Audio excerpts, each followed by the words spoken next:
And there's a common assumption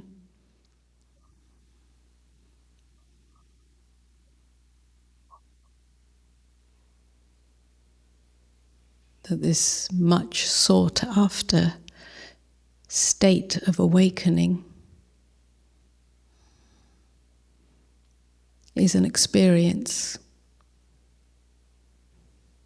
that we must reach towards, that we must attain, that we must find, or that we must wait for.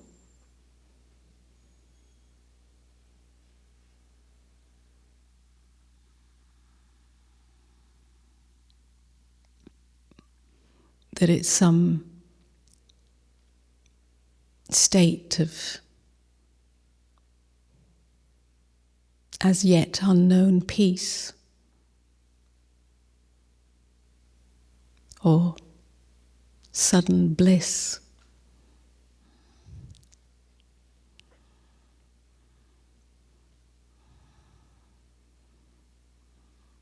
or some elevated state of consciousness.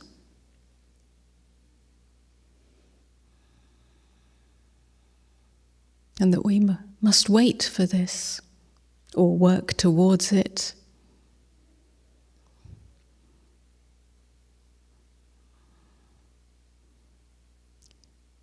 But if it was an experience, it would be something that comes and goes, because all states, all experiences come and go.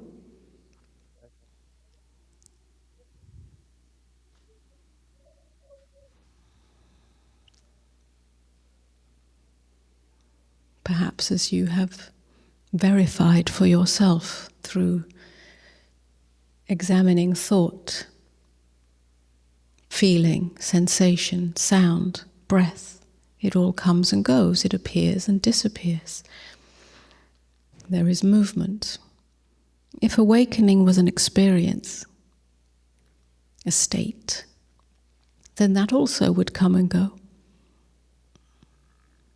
But perhaps by now there's at least the acceptance or understanding that awakening is not something that comes and goes. If it is a true awakening, although the path may be gradual, awakening itself is not an experience. It's not a high. It's not a bliss state. It's not a supernatural state. It's not a state at all. It's the ground of being. It's that which does not come and go. It's the recognition of that which cannot come and go, that cannot be lost, only overlooked.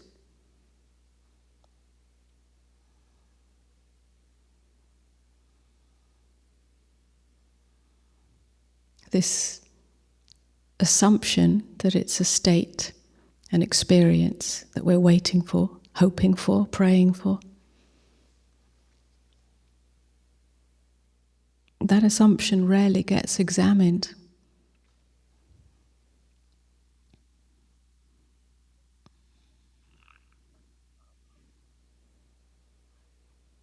So it's not that it's lost or hidden. It's that we're looking in the wrong direction. We're looking to the future. A future time, a future place, a future self, where this state, this experience can be achieved. We're looking to the appearance of something instead of to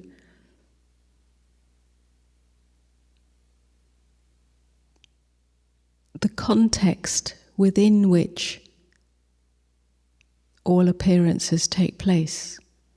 We're looking in the wrong direction. We're looking for an experience. So the invitation is not to look for an experience, but to examine, to ask oneself, to look within.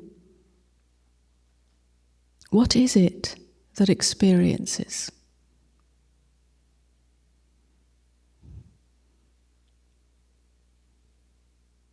How can experience even be known? What is it that knows? And not to use this as an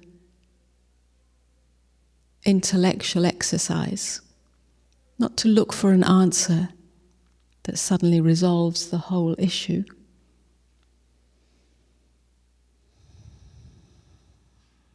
But to allow the question or the looking within to be an opening, to allow yourself to open, to ask the question without looking for an answer, and to allow, if you like, the truth to reveal itself in that. What is it that knows?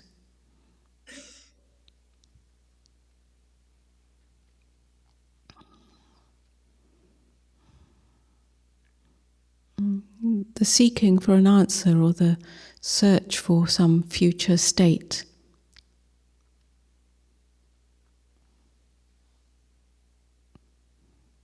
is in itself a natural movement, because we're conditioned to look for experiences we like, experiences we crave, whether they're spiritual or otherwise.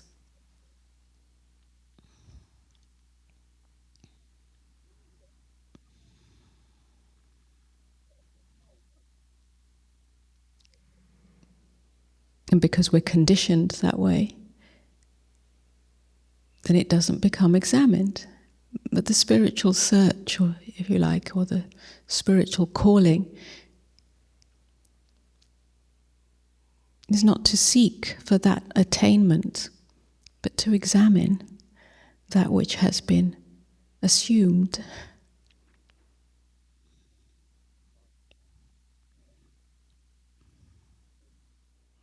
It's a kind of turning around of the whole seeking mechanism.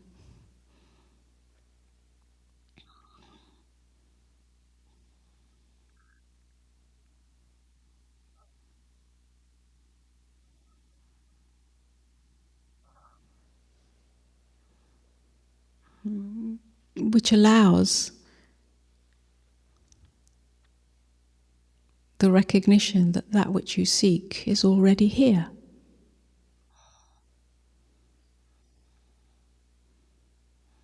It's a very intimate revelation. When I say intimacy, it's to highlight that it's not a reaching for, it's not a moving towards something, it's not a progressive path or a linear path. It's intimate, it's a turning around and turning within, not a retraction, but right here. It's right here always. And in that sense, it doesn't require effort.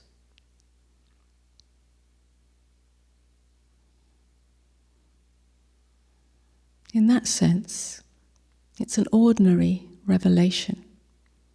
But in that ordinariness, there is such clarity. Not the kind of clarity of a higher state of consciousness, but the kind of clarity that is so direct, so simple,